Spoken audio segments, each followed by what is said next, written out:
The 12 Brothers by the Brothers Grimm. Once upon a time, there was a king and a queen. They lived happily together and had 12 children, all boys. One day the king said to his wife, "If our 13th child, which you are soon going to bring into the world, is a girl, then the 12 others shall die, so that her wealth may be great, and so that she alone may inherit the kingdom." Indeed, he had 12 coffins made. They were filled with wood shavings, and each was fitted with a coffin pillow. He had them put in a locked room and gave the key to the queen, ordering her to tell no one about them.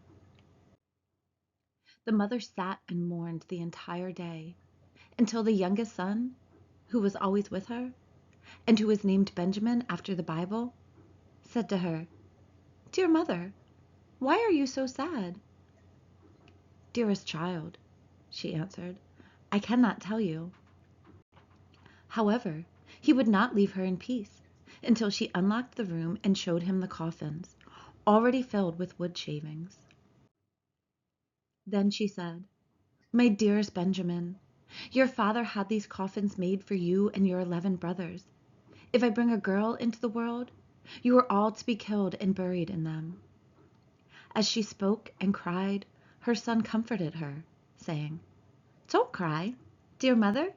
We will take care of ourselves and run away." Then she said, "Go out into the woods with your 11 brothers. One of you should climb the highest tree that you can find. Keep watch there and look toward the castle tower. If I give birth to a little son, I will raise a white flag. If I give birth to a little daughter, I will raise a red flag. And then you should escape as fast as you can. And may God protect you. I will get up every night and pray for you. In the winter, that you may warm yourselves near a fire, and in the summer, that you may not suffer from the heat." After she had blessed her children, they went out into the woods. One after the other of them kept watch, sitting atop the highest oak tree and looking toward the tower. After 11 days had passed, and it was Benjamin's turn, he saw that a flag had been raised. It was not the white one, but instead the red blood flag, decreeing that they all were to die. When the boys heard this, they became angry and cried out, "Are we to suffer death for the sake of a girl? We swear that we will take revenge. Wherever we find a girl, her red blood shall flow." Then they went deeper into the woods, and in its middle, where it was darkest, they found a little bewitched house that was empty. They said, "We will live here. You, Benjamin, you are the youngest and weakest. You shall stay at home and keep house. We others will go and get things to eat." Thus they went into the woods and shot rabbits, wild deer, birds, and doves, and whatever they could eat.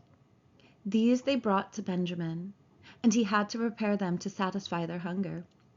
They lived together in this little house for 10 years, but the time passed quickly for them.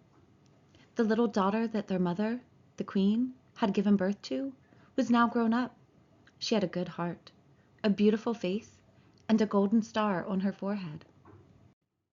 Once, on a large wash day, she saw 12 men's shirts in the laundry and asked her mother, "Whose are these 12 shirts? They are much too small for father." The queen answered with a heavy heart, "Dear child, they belong to your 12 brothers." The girl said, "Where are my 12 brothers?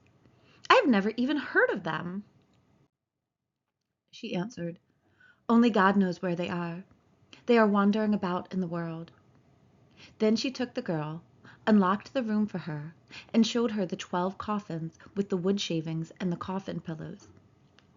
"These coffins," she said, "were intended for your brothers, but they secretly ran away before you were born." And she told her how everything had happened. Then the girl said, "Dear mother, don't cry.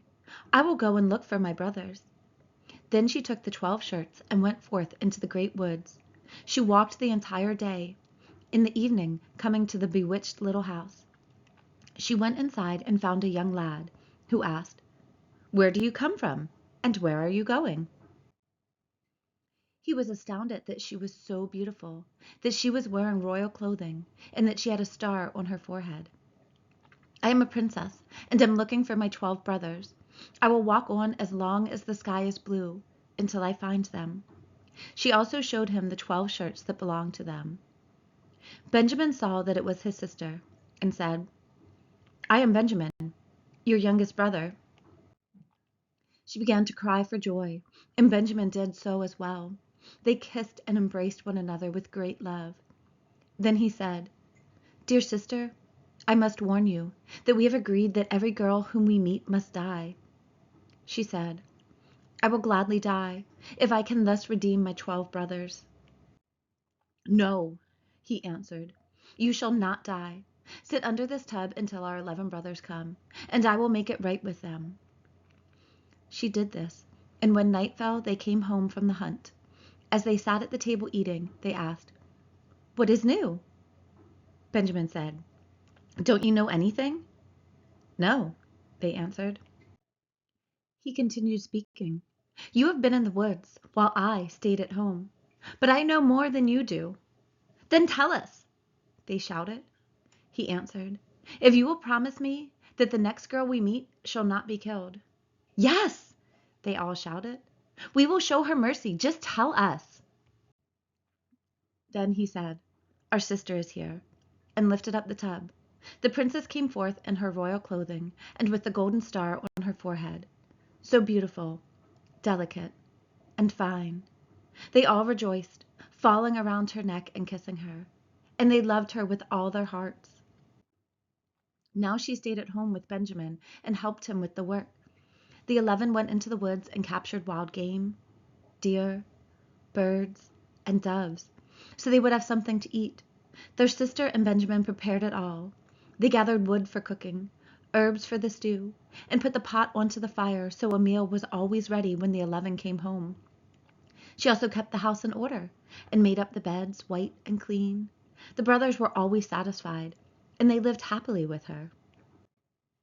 One time, the 2 of them had prepared a good meal at home, and so they sat together and ate and drank and were ever so happy. Now there was a little garden next to the bewitched house, and in it there were 12 lilies, the kind that are called students. Wanting to bring some pleasure to her brothers, she picked the 12 flowers, intending to give one to each of them when they were eating. But in the same instant that she picked the flowers, the 12 brothers were transformed into 12 ravens, and they flew away above the woods. The house and the garden disappeared as well.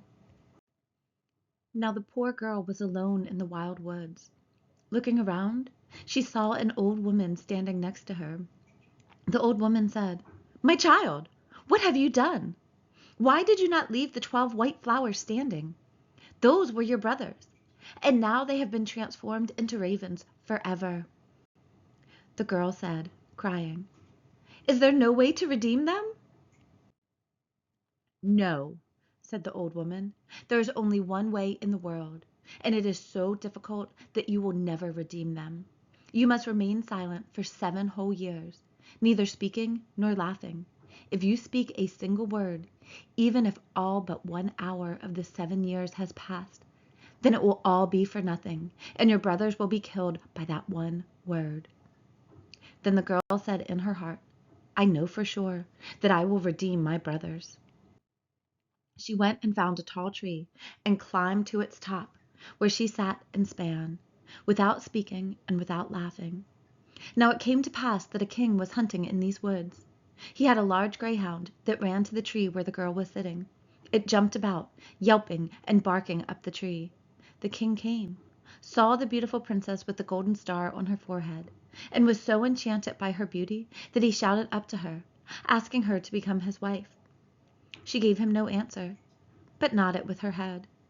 Then he himself climbed the tree, carried her down, set her on his horse, and took her home with him.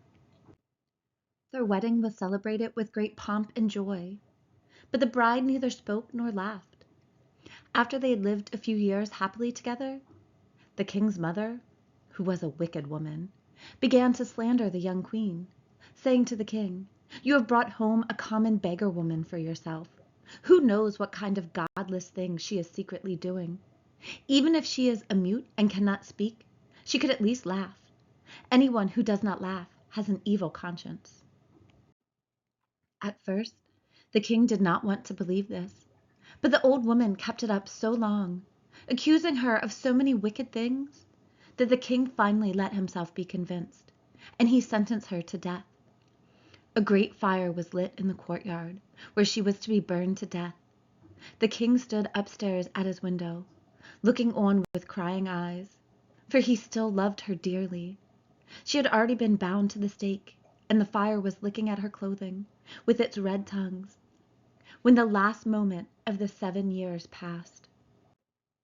A whirring sound was heard in the air, and 12 ravens approached, landing together. As they touched the earth, it was her 12 brothers, whom she had redeemed. They ripped the fire apart, put out the flames, and freed their sister, kissing and embracing her. Now that she could open her mouth and speak, she told the king why she had remained silent and had never laughed. The king rejoiced to hear that she was innocent, and they all lived happily together until they died. The wicked stepmother was brought before the court and placed in a barrel filled with boiling oil and poisonous snakes, and she died an evil death.